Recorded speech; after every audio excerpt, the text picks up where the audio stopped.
ብዙ አባታችን ከአሜሪካ ስንመጣ መልሼ እንጠይቃቸው ቃል ያስገብተውኝ ነበር። ቃል ደግሞ ብርቱ ነው፣ መጠበቅም አለበት። እኔ ባለፈው ሳምንት ከመጣን ጊዜ ጀምሮ በምስራቁ የኢትዮጵያ ክፍል በነበረው ሁኔታ ያንን ለማረጋጋት የሰው ሕይወት ከጠፋው በላይ እንዳይጠፋ አሁን በችግር ላይ ያሉ ሰዎች መታገዝ እንዲችሉ አካባቢው እንዲረጋጋ ብዙ ጊዜን እዛ ላይ ስለጠፋው እና ላገኛቸው ስላልቻልኩ ዛሬ ፋታ ሳገኝ እሳቸውን ለማየት ለሀገር እንዲጸልዩ ለመጠየቅ ሌሎችም ጳጳሳት በቀደም የተጀመረው የእርቅ ኮንፈረንስ በአዲስ አበባ እንዳይታጠር በየክልሉ በየከተማው መሰል ፕሮግራም ተደርጎ ህዝብና ህዝብን ማስታረቅ ለሀገር መጸለይ ቤተክርስቲያኗ ባላት አቅም በልማትም በሰላምም በማህበራዊ ጉዳይም መንግስትን ህዝብን እንድታግዝ አደራ ለማለት ነው። ያው ቡና ጋብዘውኝ ተጫውተን እንደ ቤተሰብ ተለያይተናል። እሳቸውም በጣም በጥሩ ጤንነት ላይ ይገኛሉ። እሱን ለማረጋገጥ ነው የመጣሁት። ያው ቃል ስለገባው ቃሌን ለመጠበቅ ማለት ነው። በጣም ጥሩ ነው። አሁን ሰላም ነው ያለው። ያው ኢትዮጵያ ውስጥ ለጸብ፣ ለግጭት፣ ለመለያየት፣ ለማጥፋት ብዙ ምክንያት አያስፈልግም። በትንሽ ምክንያት ወደ ችግር እንገባለን። ብዙ ሰው ጠይቆ አውቆ ተረርቶ አመዛዝኖ አይደለም የሚወስነው፣ ሲሰማ ይወስናል። ይሄ የኢትዮጵያውያን ባህል ነው እስክንቀየር ድረስ። በዚህ ምክንያት በዚህ አካባቢ አንዳንድ ችግሮች ገጥመው ነበር። ችግሩ እንዳይስፋፋ አገር ወደማይገባ ቀውስ እንዳያስገባ ሰፊ ምክክር ጊዜ ነበረ። በጣም አድካሚ ጊዜ ነው የነበረው። አሁን መስመር እየያዘ ነው። ከክልሉ መንግስት ክልሉን ከሚመራው ድርጅት ጋር ሰፊ ውይይት እያደረግን ነው። መስመር ይይዛል። ከዚህ ጋር ተያይዞ በርካታ ሰዎች የመገንጠል ጉዳይ ያነሳሉ። ለኢትዮጵያውያን ማረጋገጥ የምፈልገው የኢትዮጵያ አንድ አካል የአንድ ዛፍ አንድ ቅጠል አይደለም። እንደው ዝም ብሎ የሚረግፍ ሀገር አይደለም። እኛ ስለፈለግን የምንጠብቀው ስላልፈለግን የሚፈርስ ሀገር አይደለም። ህዝቡ አንዱ በአንዱ ውስጥ ያለ ማህበራዊ ትስስር ያለው በዋዛ ፈዛዛ የሚበተን ሀገር አድርጎ ማሰብ ስህተት ነው። እኛ ኢትዮጵያውያን ስንኖር ኢትዮጵያዊ ስንሞት ኢትዮጵያ እንዳልነው ኢትዮጵያውያን ኢትዮጵያ ሳይሆኑ እንዲሁ በዋዛ እንበተናለን ብሎ መጠበቅ ከንቱ ህልም ነው የሚሆነው። ሀገራችንን መጠበቅ፣ ማስፋት፣ ማሳደግ የሁሉም ዜጋ ኃላፊነት ነው። ይህ ደግሞ እንዲሆን ጥላቻን፣ ክፉ ነገርን ከሚዘሩ ሰዎች መጠበቅ ያስፈልጋል። ብዙ ጊዜ ሰዎች ክፉ ሐሳብ ያሰራጫሉ። ያንን ካልገዛ ነው እዛው ይቀራል። እኛ ያን ሐሳብ ተሸክመን ካስፋፋ ነው ደግሞ በርካቶች ይጎዱበታል። በመግደል ማሸነፍ እንደሌለ አሁንም የሶማሌው ጉዳይ ያመለክታል። 10 ሰው 20 ሰው ብትገድል እና ብትቀጥል ጸጸት ይተቀጥላለህ እንጂ አታሸንፍ። ሰው ሆኖ የማይሞት የለም። ባልተገባ ጊዜ መግደል ደግሞ ውድቀት ነው። ያ እንዳይሆን ኢትዮጵያውያን በረጋ መንፈስ አንዳንድ መረጃ ሲመጣም ጊዜ ወስዶ ማስተላሰብ፣ ማሰብ፣ ከየት መጣ ብሎ ማጣራት ያስፈልጋል። ወደ ግጭት አለመፍጠር፣ ወደ እርቅ፣ ወደ ሰላም፣ ወደ ልማት ሲሆን ደግሞ ብዙ አለማሰብ መግባት፣ ከልማት ውጭ የሆነ ሐሳብ ሲመጣ ደግሞ ቆም ብሎ ማየት ያስፈልጋልና ይሄን በዚሁ አጋጣሚ ለሁሉም አደራ ማለት ፈልጋለሁ። አመሰግናለሁ። አሁን በችግር ላይ ያሉ ሰዎች መታገዝ እንዲችሉ አካባቢው እንዲረጋጋ ብዙ ጊዜን እዛ ላይ ስለጠፋው እና ላገኛቸው ስላልቻልኩ ዛሬ ፋታ ሳገኝ እሳቸውን ለማየት ለሀገር እንዲጸልዩ ለመጠየቅ ሌሎችም ጳጳሳት በቀደም የተጀመረው የእርቅ ኮንፈረንስ በአዲስ አበባ እንዳይታጠር በየክልሉ በየከተማው መሰል ፕሮግራም ተደርጎ ህዝብና ህዝብን ማስታረቅ ለሀገር መጸለይ ቤተክርስቲያኗ ባላት አቅም በልማትም በሰላምም በማህበራዊ ጉዳይም መንግስትን ህዝብን እንድታግዝ አደራ ለማለት ነው። ያው ቡና ጋብዘውኝ ተጫውተን እንደ ቤተሰብ ተለያይተናል። እሳቸውም በጣም በጥሩ ጤንነት ላይ ይገኛሉ። እሱን ለማረጋገጥ ነው የመጣሁት። ያው ቃል ስለገባው ቃሌን ለመጠበቅ ማለት ነው። በጣም ጥሩ ነው። አሁን ሰላም ነው ያለው። ያው ኢትዮጵያ ውስጥ ለጸብ፣ ለግጭት፣ ለመለያየት፣ ለማጥፋት ብዙ ምክንያት አያስፈልግም። በትንሽ ምክንያት ወደ ችግር እንገባለን። ብዙ ሰው ጠይቆ አውቆ ተረርቶ አመዛዝኖ አይደለም የሚወስነው፣ ሲሰማ ይወስናል። ይሄ የኢትዮጵያውያን ባህል ነው እስክንቀየር ድረስ። በዚህ ምክንያት በዚህ አካባቢ አንዳንድ ችግሮች ገጥመው ነበር። ችግሩ እንዳይስፋፋ አገር ወደማይገባ ቀውስ እንዳያስገባ ሰፊ ምክክር ጊዜ ነበረ። በጣም አድካሚ ጊዜ ነው የነበረው። አሁን መስመር እየያዘ ነው። ከክልሉ መንግስት ክልሉን ከሚመራው ድርጅት ጋር ሰፊ ውይይት እያደረግን ነው። መስመር ይይዛል። ከዚህ ጋር ተያይዞ በርካታ ሰዎች የመገንጠል ጉዳይ ያነሳሉ። ለኢትዮጵያውያን ማረጋገጥ የምፈልገው የኢትዮጵያ አንድ አካል የአንድ ዛፍ አንድ ቅጠል አይደለም። እንደው ዝም ብሎ የሚረግፍ ሀገር አይደለም።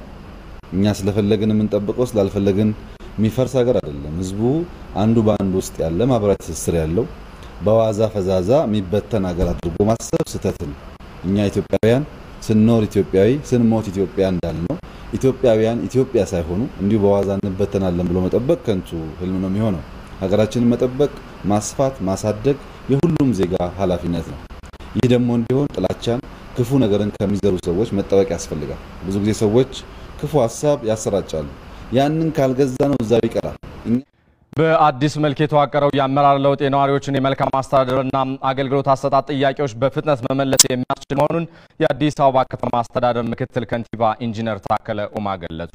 ኢንጂነር ታከለ ኡማም በትናንትናው ዕለት የተደረገውን የካቢኔ መዋቅርና በቀጣይ የትኩረት አቅጣጫ ዙሪያ ለጋዜጠኞች ማብራሪያ ሰጥተዋል።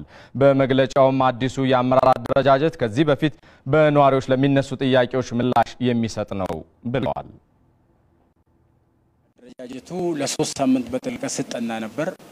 በተለይ የከተማውን ነባራዊ ሁኔታ ካጠናን በኋላ ለከተማው ነዋሪ መልስ ሊሆን በሚችል መልኩ በአዲስ ደረጃ ነው ያደራጀነው። የከተማው ነዋሪ ጥያቄ ዘርፈ ብዙ ነው። ሁሉንም ጥያቄ በአንድ ጊዜ መመለስ አንችልም። በአዲሱ የከተማው የካቢኔ ለውጥና አደረጃጀት የከተማው ነዋሪዎች በሚያነሷቸው የመልካም አስተዳደር ችግሮች በተለይ የመጠጥ ውሃ ችግር፣ የመኖሪያ ቤት እጥረት፣ የደረቅ ቆሻሻ አወጋገድ፣ የመሬትና መሬት ነክ ጉዳዮችና የነዋሪዎች መታወቂያ አሰጣጥ በቴክኖሎጂ የታገዘ ለማድረግ ልዩ ትኩረት ተሰጥቶ እንደሚሰራባቸው ምክትል ከንቲባው ተናግረዋል። በከተማችን ደረጃ የውሃ ችግር በሰፊው አለ። አዳዲስ ፕሮጀክቶችን ከመቅረጽ አልፎን በሌላ መልክ ግን የውሃውን አደረጃጀትና የውሃውን አመራር እናስተካክላለን ብለን እንደጀመሩ እናስተካክለናል ማለት ነው። ስለዚህ በውሃና ፍሳሽ የምንከተለው አንዱ አካሄድ የከተማውን ነዋሪ በማስተባበር በውሃ ላይ እየተደረገ ያለውን መቆራረጥና ችግር በዘላቂነት ለመፍታት ብዙ ፕሮጀክቶችን ቀርጸናለን። ውሃዎቹ ደግሞ በብዛት የምናገኛቸው ከኦሮሚያ ክልላዊ መንግስት ከከተሞች ስለሆነ ከነሱ ጋር በተደረጀ መልኩ እንሰራለን የሚል እምነት አለን። ሌላኛው የከተማ ነዋሪ ችግር የመኖሪያ ቤት ችግር ነው። ከዚህ በፊት ሰፋፊ የሆኑ ፕሮጀክቶች ተጀምረዋል። እነሱን በአጠረ ጊዜ እንጨርሳለን። ከዚህ በኋላ ግን የምንከተለው ቤቶች ላይ ሁሉንም ነገር መንግስት እንዲሰራ እናደርጋለን። በተለየ መልኩ በከተማ ደረጃ ያሉትን መሬቶች ቆጠርን ከለየን በኋላ ለልማት የሚሆኑትን በአግባብነት እንድንጠቀም እናደርጋለን። የከተማውን ህዝብ አደራጅተን በዛው ልክ ዶክመንቱና ሐሳቡ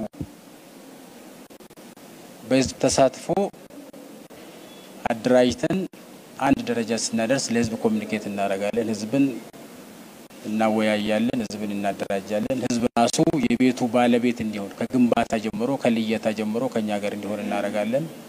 መንግስት ሁሉንም ነገር ሰርቶ ስለማይችል ማለት ነው። ሶስተኛው የከተማው ችግር የተለየው የቆሻሻ አወጋገድ ነው። ይታወቃል። አዲስ አበባ ትልልቅ ከተሞች በዛ ደረጃ መታየት ያለበት እንደ ለንደን እና ኒውዮርክ የሀገሪቷ መዲና ናት፣ የአፍሪካ መዲና ናት ከተማችን። እንደ ስሟ ደግሞ አበባ መሆን እንዳለበት እናምናለን። እንደ አዲስ አበባ ኮሚዩኒኬሽን ጉዳዮች ቢሮ ዘገባም የአዲሱ አደረጃጀት እስከ ታችኛው መዋቅር የሚከናወን በመሆኑ መላው የከተማ ነዋሪዎች በለውጥ ሂደት የበኩሉን ተሳትፎ ሊያደርጉ እንደሚገባ ምክትል ከንቲባው ጥሪያቸውን አቅርበዋል። ሁሉም ባለድርሻ አካላት መሳተፍ ይፈልጋል። በተለይ አገልግሎት አሰጣጥ ላይ በከተማ ደረጃ ያደራጀነው አመራር ብቻ ሳይሆን ፈጻሚውንም እንደገና ስለምናደራጅ አንዳንድ ቦታ ላይ የአሰራር መደራረብ ስላለ ለእንግልት እየዳረጉ ብዙ ነገሮች አሉ። እሱን እንደገና እናጠናለን። በጥናት የተደገፈ አደረጃጀትን እንዘረጋለን። በከተማ ደረጃ የጀመርነውን ወደ ታች እስከ ወረዳ እንወርዳለን። ቢሮ ኃላፊ መቀየር ብቻውን በቂ አይደለም። ስለዚህ የተደራጀ ኃይል በከተማ ደረጃ የከተማውን ህዝብ ይሁንታ ያገኘ አደረጃጀትን ፈጽመለን ብለን እናስባለን። በዚህ ደረጃ ሚዲያውም እንዲያግዘን ማለት ነው። የህዝብን አደረጃጀት በሚገባ እናደራጅና ይሄንን በኮሙኒኬሽን እናግዛለን።